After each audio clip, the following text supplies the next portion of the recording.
হজরত হামজা রাদিয়াল্লাহু আনহু ছিলেন রসুল সাল্লাল্লাহু আলাইহি সাল্লামের চাচা।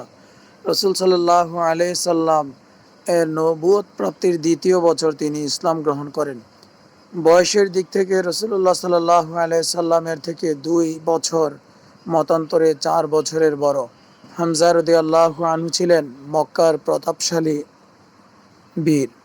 তার ইসলাম গ্রহণের সংবাদ যখন চতুর্দিকে ছড়িয়ে পড়ল, তখন কাফেরদের মনোবল অনেকটা দুর্বল হয়ে পড়ে। এর 3 দিন পর ওমর রাদিয়াল্লাহু আনহু ইসলাম গ্রহণ করেন, যেটা ছিল নবুয়তের 6ষ্ঠ বছরের ঘটনা। আল বিদায়া ওয়ান নিহায়া।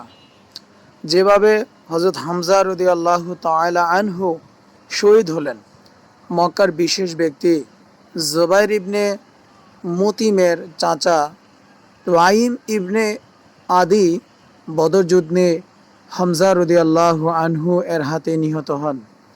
জুবাইর ইবনে মুতিমের দাস ওয়াইশি ইবনে হার্বকে বলল, তুমি যদি মুহাম্মদের চাচা হামজাকে হত্যা করে আমার চাচার প্রতিশোধ নিতে পারো, তবে তোমাকে চিরদিনের জন্য মুক্ত করে দেব।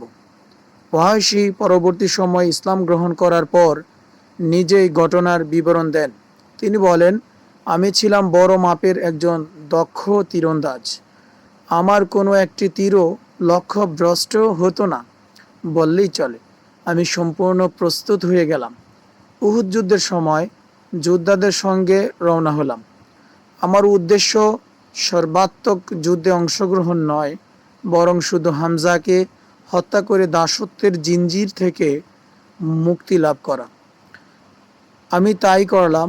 এক পর্যায়ে সুকৌশলে হামজাকে হত্যা করে ক্যাম্পে এলাম। যুদ্ধ শেষে মক্কায় এসে মুক্তির সনদ নিলাম। হামজা রাদিয়াল্লাহু আনহু এর শাহাদাতের মর্মান্তিক এই ঘটনা সংঘটিত হয় 3য় হিজরির শাওয়াল মাসের মাঝামাঝি সময়।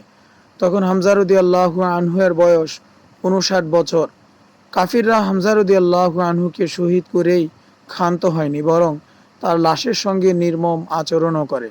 আবু সুফিয়ান রাদিয়াল্লাহু আনহু এর স্ত্রী হিন্দা বিনতে উতবা রাদিয়াল্লাহু আনহা তখন তার স্বামী স্ত্রী উভয়ে অমুসলমান। মক্কা বিজয়ের পর তারা মুসলমান হন। নাক কান কেটে তার চেহারাকে বিকৃত করে, বুক পেট চিরে কলিজা বের করে ক্ষোভে ক্রোধে দাঁত দিয়ে চিবিয়ে ফেলে। যুদ্ধ শেষে রসুল সাল্লাল্লাহু আলাইহি সাল্লাম শহীদদের লাশ দেখতে যান। নির্মমভাবে শহীদ হওয়া চাচা হামজার লাশ দেখে কেঁদে ফেললেন এবং বললেন, চাচা, মহান আল্লাহ তোমার প্রতি দয়া করুন। তুমি ছিলে আত্মীয়তার বন্ধনকারী, সৎকর্মপরায়ণ। তোমার বোন সাফিয়া হয়তো সহ্য করবে না। না হয় আমি তোমার লাশ দাফন না করে এভাবে ফেলে রাখতাম, পশু পাখি তোমাকে খেয়ে ফেলতো, যাতে হত্যাকারীর প্রতি আল্লাহর রাগ প্রকট হতো, আর কিয়ামতের দিন আল্লাহ তাদের পেট থেকে তোমাকে জীবিত করতেন।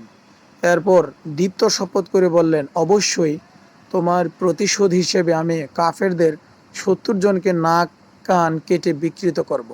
এই শপথের কিছু সময় পরেই সূরা নাহলের 126 ও 27 নম্বর আয়াত নাজিল হয়। এরশাদ হয়েছে, আর যদি তোমরা প্রতিশোধ গ্রহণ করো, তবে ওই পরিমাণ প্রতিশোধ গ্রহণ করবে যে পরিমাণ তোমাদের কষ্ট দেওয়া হয়। যদি সবর করো, তবে তা সবরকারীদের জন্য উত্তম। আপনি সবর করবেন, আপনার সবর তো আল্লাহর সাহায্য। তাদের জন্য দুঃখ করবেন না এবং তাদের চক্রান্তের কারণে মনক্ষুণ্ণ হবেন না। সূরা আন-নাহল। এই আয়াত নাজিল হওয়ার পর রাসূল সাল্লাল্লাহু আলাইহি সাল্লাম ইরশাদ করলেন, আমি ধৈর্য ধারণ করব। তাই করলেন। কোনো প্রতিশোধ নিলেন না, কসমের কাফারা আদায় করলেন। আল ইস্তিআব, আল ইসাবা। উহুদের শহীদদের উহুদেই দাফন করা হয়। সে হিসেবে সাইয়্যিদুল শুহাদা হামজা রাদিয়াল্লাহু আনহুকেও সেখানে দাফন করা হয়। এক কবরে 2-3 জন করে দাফন করা হয়। হামজা রাদিয়াল্লাহু আনহু এর সঙ্গে তার বাগিনা আব্দুল্লাহ ইবনে জাহাশ রাদিয়াল্লাহু আনহুকে দাফন করা হয়। দাফনের জন্য তার বোন সাফিয়া রাদিয়াল্লাহু আনহা 2টি কাপড় পাঠান। কাফনের সংকটের কারণে রসুল সাল্লাল্লাহু আলাইহি সাল্লাম সেখান থেকে একটি জৈনিক আনসারীর জন্য দিয়ে দেন। বাকি একটি দ্বারা হামজা রাদিয়াল্লাহু আনহুকে কাফন দেন।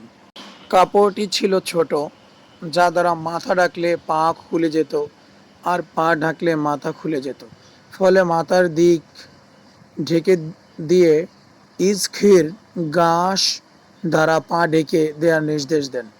উসদুল গাবা আল সিরাতুল হালাবিয়া, আল্লাহ তাআলার দ্বীনের জন্য শহীদ হওয়া এত বড় একটা বীর সেনানীর কাফনের জন্য কাপড় শর্ট পড়ে যায়, আর আমাদের কাপড়ের তো অভাব নাই। আল্লাহ আমাদেরকে বুঝার তৌফিক দান করেন।